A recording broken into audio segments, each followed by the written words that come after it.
Hey, VetFolio Voice listeners, thanks for tuning in. This episode is sponsored by Zoetis and features one of my very favorite people to talk to, and that is Dr. Tamara Grubb, anesthesiologist extraordinaire. Dr. Grubb has a strong focus on pain management, so she was the perfect person for this podcast because this episode features a pain management option we have all been eagerly awaiting, and that is Librela or beta-vetmab injection. If you don't know, Librela is an injectable antibody therapy designed to help alleviate osteoarthritis pain in dogs. And in this episode, Dr. Grubb and I dive into how it works, when to use it, how to use it, and what we know from our colleagues in Europe who have been using Librela for some time now. Let me tell you a little bit more about Dr. Grubb, and then we will learn more about this exciting new option. Dr. Tamara Grubb is a diplomate of the American College of Veterinary Anesthesia and Analgesia with a strong focus in pain management. She owns an anesthesia and analgesia and continuing education consulting practice which serves both small and large animals. Dr. Grubb is a national and international educator and lecturer, a certified acupuncturist, an adjunct professor of anesthesia and analgesia, and the president-elect of the International Veterinary Academy of Pain Management. She is co-author of 2 books, including Veterinary Anesthesia and Pain Management for Nurses and Technicians. And Dr. Grubb's favorite achievement is winning the Distinguished Teaching Award from students at 2 universities. She is absolutely fantastic to talk to. Let's go ahead and jump into our episode. All right, so for this episode, I am joined by the amazing Dr. Tamara Grubb, and we're going to talk about something really exciting, something we've all been waiting for. We're going to talk about canine osteoarthritis. That's not the exciting part, but we're also going to talk about Librela or beta-vetmab injection and how that can be a treatment option in some of our canine osteoarthritis patients. So, Dr. Grubb, thank you so much for joining me again. It's always great to talk to you. Thanks for having me. Great to talk to you too. These are always a lot of fun, and I learn a lot, and I hope our audience learns a lot. I'm glad that you feel like you learn a lot because, you're one of my favorite people to sit down with because always, drugs that I've used for quite a long time, I feel like I learn so much when I talk to you about them. And so I'm extra excited to talk about one that I've never used before. Right? It's so exciting to finally have it, isn't it? We've all been waiting for this, and our dogs have been waiting for this for a long time. Yes, absolutely. Absolutely. So let's go ahead. We'll dive right in. I know that osteoarthritis is one of the most common causes of chronic pain in humans. So does that carry over into our canine patients? Yeah, it really does. Osteoarthritis is the most common cause of chronic pain, probably in all mammals, certainly the mammals that we are working with commonly. And, epidemiologists that study osteoarthritis and chronic pain tell us that nearly 40% of our entire dog population, so that's a lot, nearly 40% of dogs have some signs of osteoarthritis pain. But we also know that only 33% of those dogs are being treated. That leaves a lot of dogs in pain. So we can see that osteoarthritis pain is definitely underdiagnosed and undertreated. Those are some really sad numbers. I think so too, because that represents a whole lot of dogs out there in pain that we could help, but we have to see them. Right, absolutely. So, that opens the whole other conversation of getting them in the door and getting them diagnosed. And, certainly there can be multiple barriers to treatment. So let's dive into, a little bit more about how we can get more of these dogs diagnosed and treated. Starting with the why. Why are we missing out on diagnosing so many dogs with OA and helping these patients with pain relief? The biggest why is our extremely caring, but not knowing what pain looks like, pet parents. And just think about it. I know I hear it in our own clinic. I've heard it in other clinics, people saying, really, the owners couldn't tell that their dog was in pain. We get kind of scornful.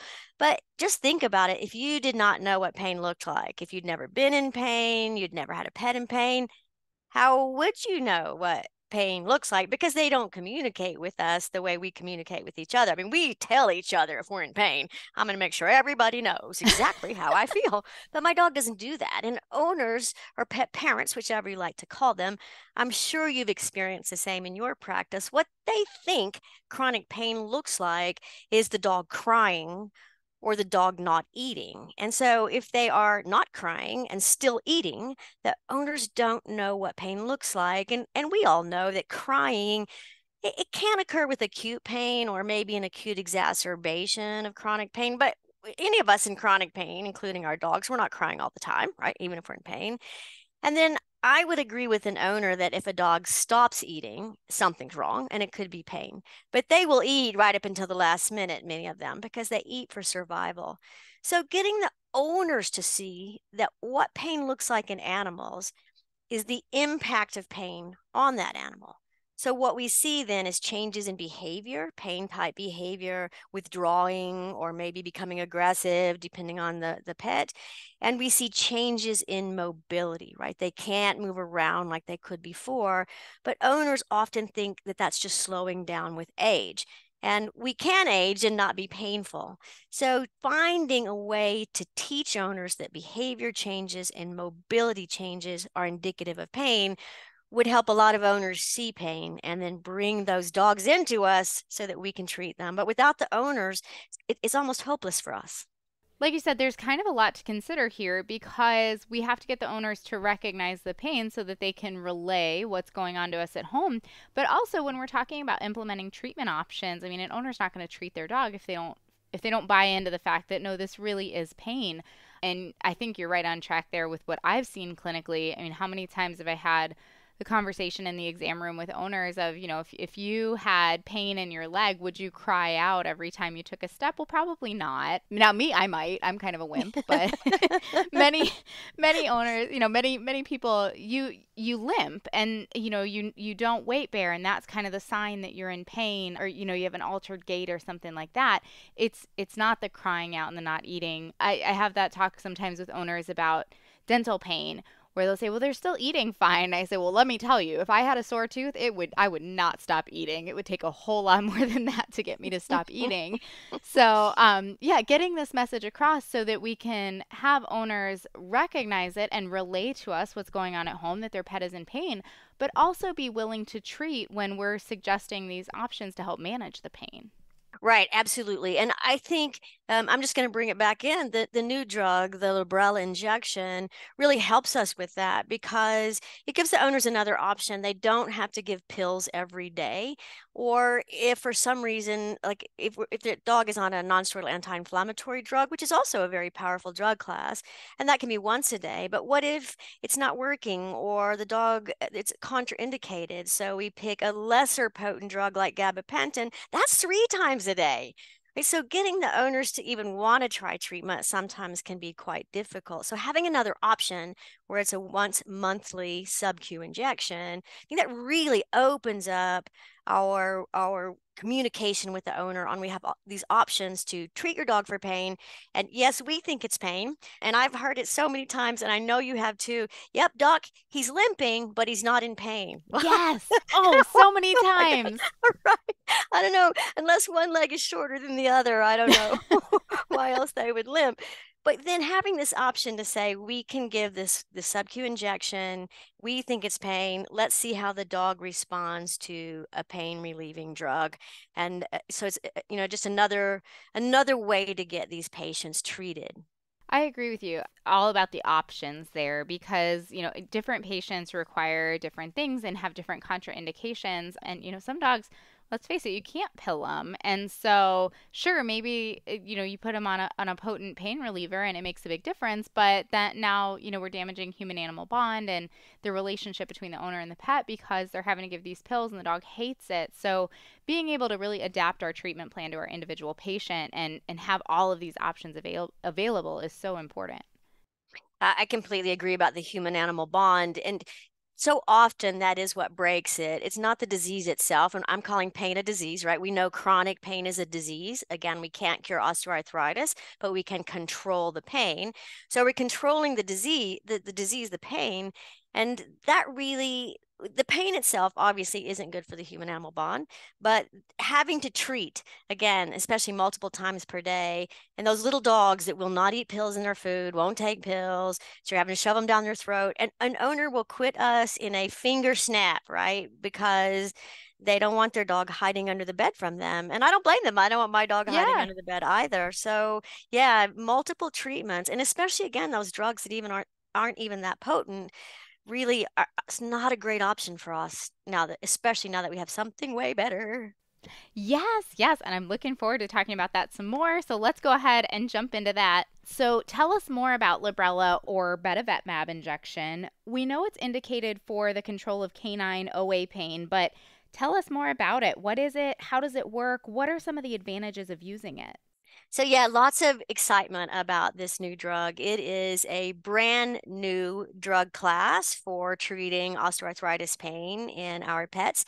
There's one other drug in this class, of course, previously released for cats, and now this one for dogs, but a novel drug class. So, very, very exciting. And Librela is an anti-nerve growth factor monoclonal antibody. And nerve growth factor is a cytokine that is a very potent generator and propagator of pain. It works in several sites in the pain pathway, and it just keeps amplifying pain at every level. And it's a weird cytokine because it's called nerve growth factor, because in the fetus, it's responsible for the development of the normal nerves, the normal central nervous system. But in the adults, it changes, and it's this really potent pain generator and propagator. And we know that it is expressed in osteoarthritic joints, so we need to do something about it. So enter the monoclonal antibodies. And with the monoclonal antibodies, they potentially have a safer profile because they're very targeted, right? They're targeted to this nerve growth factor. And with the antibodies, they are obviously natural products in the body, and so their proteins are usually catabolized. And the monoclonal antibody platform also yields a longer duration drug. So these are once monthly sub-Q injection. So there's a whole lot of advantages from targeting this potent nerve growth factor to being a monoclonal antibody platform to having this longer duration of action and being an injection.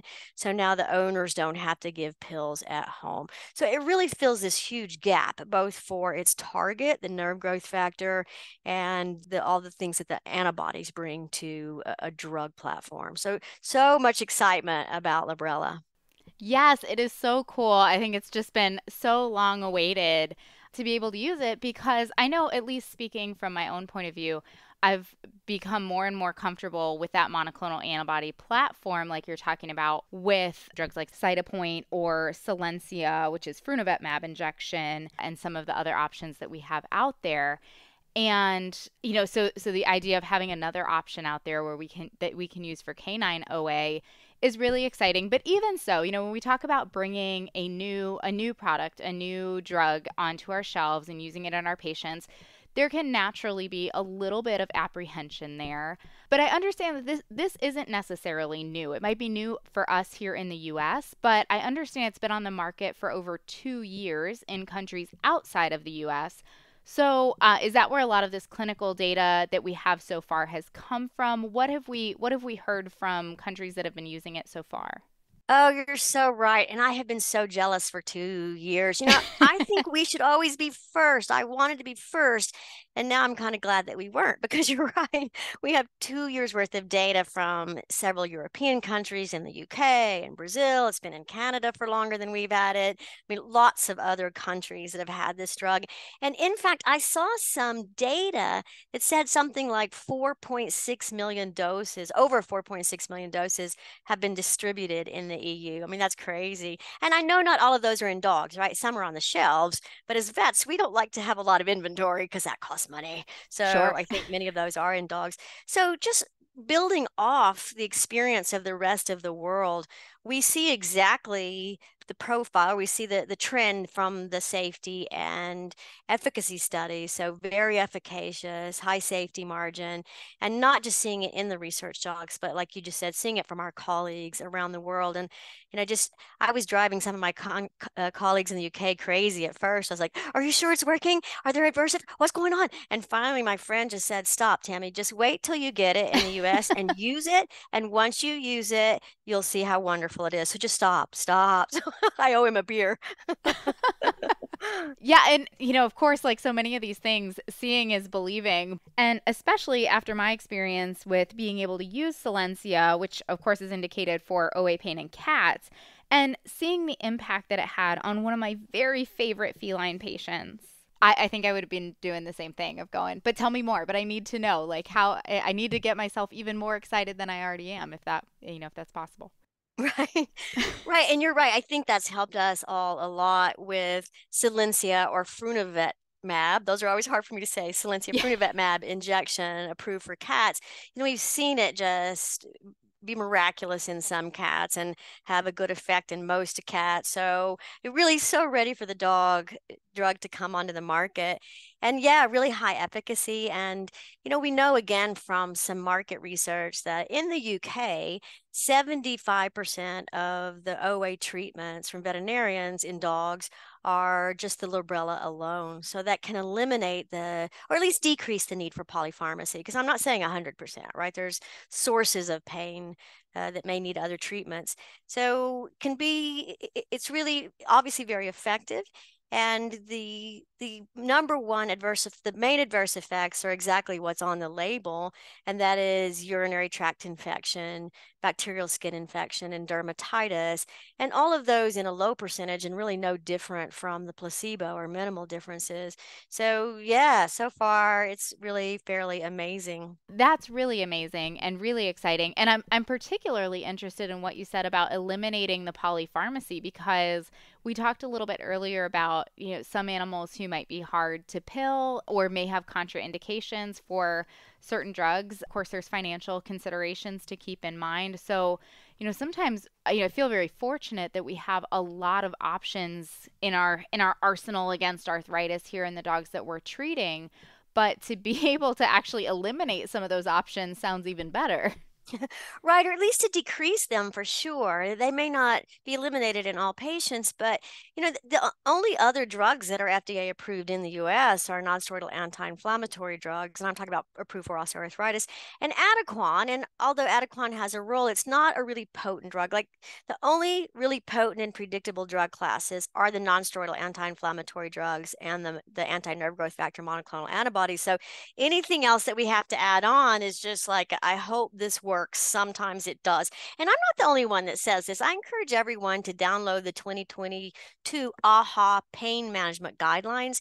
And remember, all the AHA guidelines are free. Just go to aha.org and download them, and anyone can have them. You don't have to be a member. And in those guidelines, they say the same thing I just said, that those two drug classes are the most potent and predictable. So we want to use those whenever we can, not only for rapid decrease of the pet's pain, but also what you and I are talking about, decreased caregiver burden. If it's hard, if it's cumbersome, if it feels like breaking that human animal bond, the owners are not going to do it. So this way, one injection, and here's another thing that's good about the one injection. Again, I think we probably had the same experience. How many times have we sent home something, especially again, like gabapentin, that's 3 times a day with an owner, knowing what's going to happen, which is the dog's not going to get it. Not every pet, I keep saying pet owner or pet parent, whichever is preferred, but we know that compliance can be really low, and rightfully so. So in this way, with this injection, compliance is in our hands, right? So it's good for the dog, the pain's decreased. It's good for the owner because it's supportive of the human-animal bond and dogs that are hard to give pills to. And then it's so good for us because we know they got it.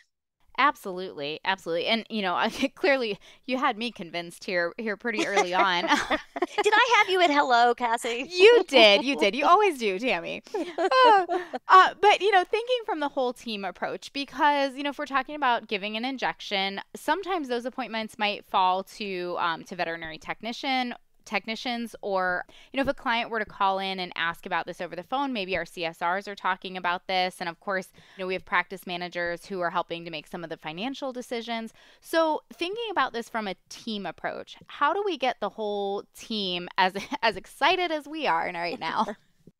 I'm really glad that you asked because you're right. This should have been a team approach all along, right? Pain is everybody's problem, from the owners through the front office, through our veterinary technicians or nurses, to the veterinarians, and then back again. It's everybody's problem, and it takes a team. So first, we need the team helping the owner to identify pain, as we've mentioned, and we'll talk about some tools in a little bit that I think are really easy. And the receptionist can be the first line in that defense. So what I recommend is, if you have a computer program, if your software allows you to screen patients, you can start to identify the dogs that are at risk for development of osteoarthritis. And those are overweight dogs. So maybe your record has a code for overweight. Certainly age. So greater than 6 years of age, we know that the increase is pretty rapid as far as development of osteoarthritis. And then any dog in your practice that has had a previous joint injury or joint surgery, those are huge red flags for the development of osteoarthritis. So if those pop up in your computer, or if your receptionist recognizes it, sending them some tools to identify pain. And again, we'll come back to those. So they start with that conversation when they can. If not, when the client comes into the clinic, that person could start the conversation then. Hey, I remember your dog had surgery in our clinic last year, and let's revisit some pain. I want you to fill out this form. And our nurses and technicians, right? They're the pain champions. And I'm sorry I'm going back and forth with nurses, technicians, but it depends on the country that they're licensed in. And this is an international drug, so I'm speaking internationally. That's our pain champions, right? They want to be the voice for the patient. So they play a big role in getting the owners to fill out the forms, to answer some questions, and then pass that on to the vet. And then, of course, we have a conversation and treat. They go back out with the technician, who reinforces what we said back out through the front office, where they reinforce it again. But by each person playing a little role, it's not a huge endeavor, right? Each person has their role and does their part. And it's win-win-win, because that's easier for us and obviously better for the dog, and then back to the owner and the human-animal bond. And one of the pushbacks about this, like, oh, we're going to get the owners in and they're going to come back and they get this injection every month. In our minds as vets, owners don't like to bring their pets in. And I wouldn't disagree with that, except we know that when they see the response to Librela, they come back. Because what we know from UK data is that dogs got an average of 8 months treatment over a year. So they weren't coming in every month like we recommend. Not all of them were. Like, obviously some were, if 8 is the average, but they were getting 8 months of pain relief. What we know from market data in the US is that owners average 2 months of administration of NSAIDs. So two months versus 8 months, right? That's quadrupled. And so we do know, when we have this team approach, when we see the owners, show the owners the advantage, they do keep coming back. And then, as you said, that second and third visit, because we recommend 2 to 3 dosages, right? I never quit after one anything, so definitely give more than one.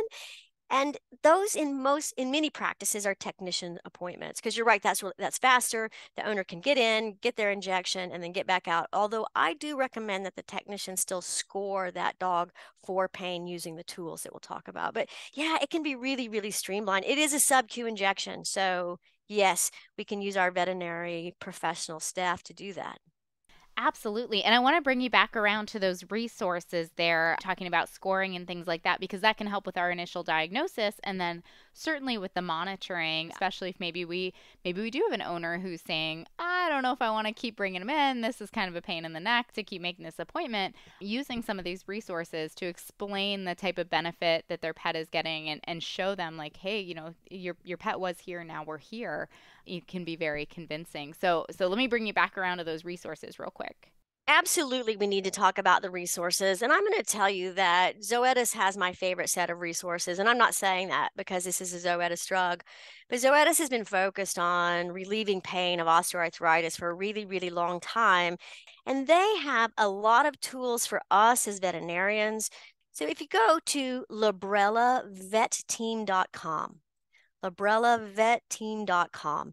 There's a ton of information there, all about osteoarthritis, all about these new anti-nerve growth factor monoclonal antibodies, tons of tools for reaching your clients, things that the receptionist can send out ahead of time that can be filled out in the clinic. What is osteoarthritis definition? What does osteoarthritis look like?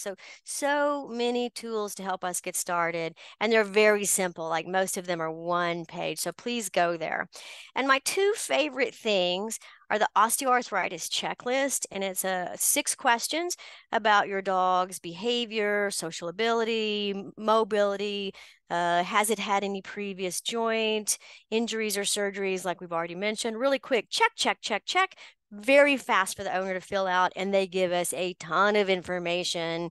And then some mobility videos on, here's your dog on a walk and it's trotting ahead and it's all happy, or is your dog lagging behind and you're dragging it with a leash, right? So showing the owners changes in behavior and changes in mobility, as we've already mentioned, and especially in this really quick checklist format. We all know how good checklists are. They help us remember stuff.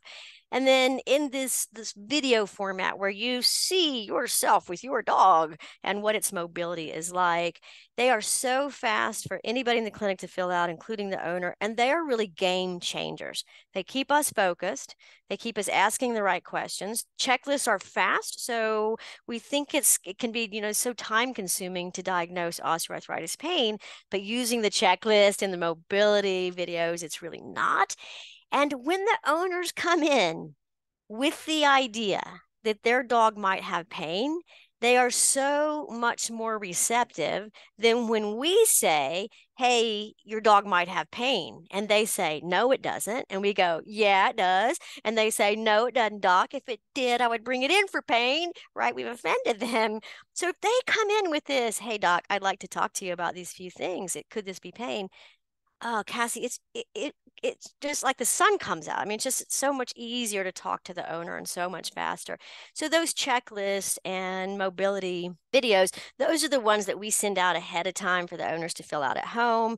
We put them on social media. We put them on the Loop, the TV, and the lobby. Wherever we can find owners is where we need these tools. Everywhere that we can find owners, which really is a lot of internet, right, and social media, they need to be seeing these tools.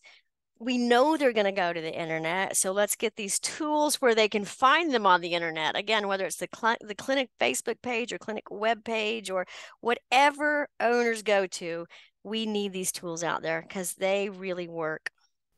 Absolutely. I mean, picture's worth 1,000 words.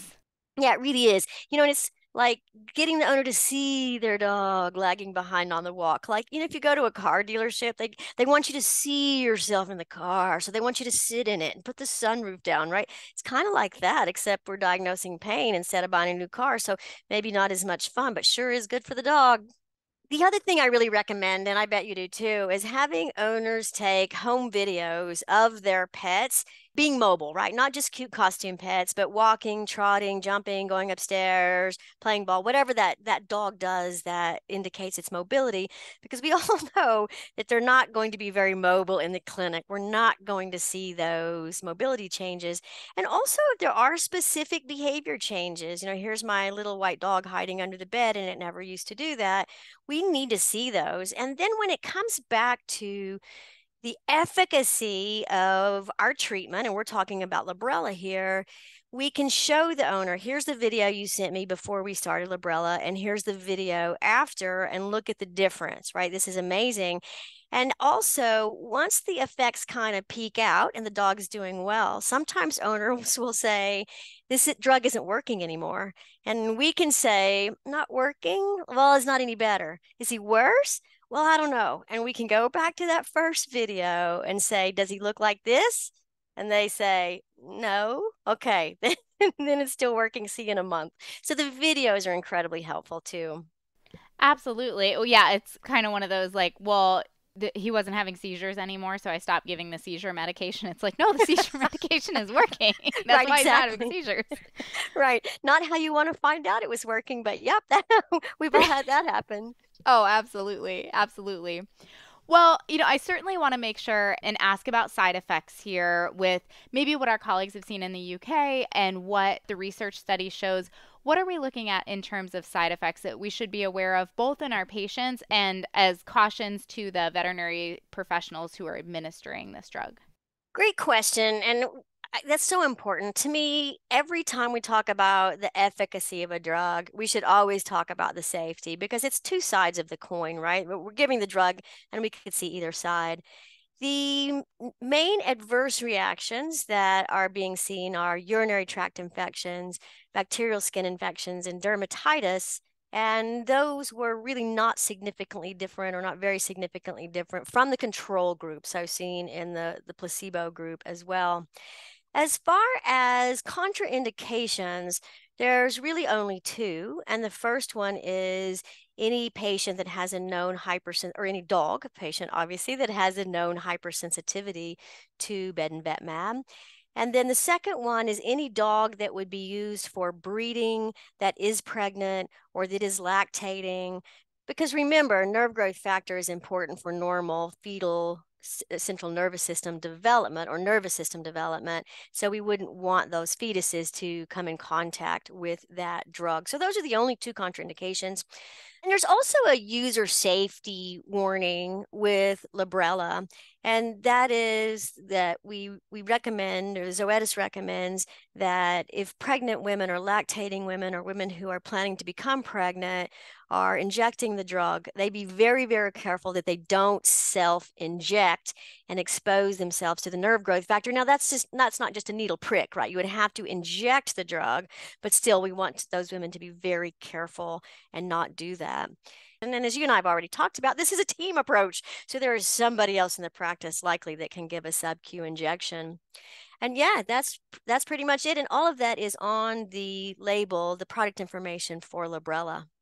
Sure, absolutely. And if anybody has questions or wants more information, you can find full Librela prescribing information at librelapi.com. That's LIBRELAPI.com.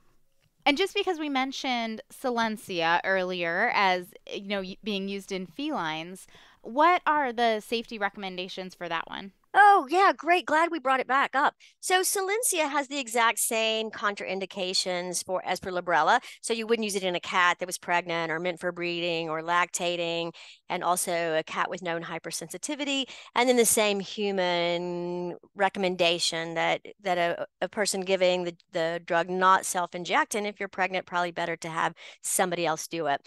And the main adverse effects listed for Solensia in cats are vomiting and injection site pain. Absolutely. And I also see on both the Librela and Solensia label under the user safety warning, of course, to be aware that hypersensitivity reactions, including anaphylaxis, could potentially occur with self-injection. Tammy, this has been such a great conversation. I mean, I was excited before we had this conversation, but now I'm even more excited, per usual, after you and I have these talks. So thank you so much for joining me. Are there any final thoughts you want to share with everyone? I really do have some final thoughts. And the main one is that it's so wonderful that we are having this conversation in September, because September is Animal Pain Awareness Month. And September is also Pain Awareness Month in human medicine. So we're following that One Health mantra and bringing that into our patients. So we really want everybody to be focusing on animal pain and getting information out to those pet owners or pet parents and getting those pets into our practice so we can treat pain. So it's really the perfect month for this. It's sponsored by the International Veterinary Academy of Pain Management, so you can find some more information on our website. And because Librela is pending, I want to make sure we have all those dog patients ready to get their Librela. So my advice to everybody out there is don't do like I did with Solensia and wait till it came and it's like, what cat needed it? I can't remember. My recommendation is start putting a check mark by those dogs that really need Librela, having their record ready so that you can call their owners when Librela's available and have them come in for treatment of their osteoarthritis pain. I love it, and that is such great advice. And if you guys are as excited as we clearly are about this, don't forget about LibrelaVetTeam.com to go get all of the latest updates on it.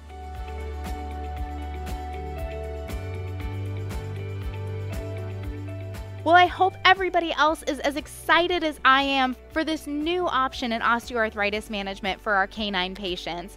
Dr. Grubb, thank you so much for joining me. Always a pleasure to talk to you. Thank you, Zoetis, for making this episode possible. And of course, thanks to all of you for joining us. For more episodes like this, click on the Education tab on the VetFolio website.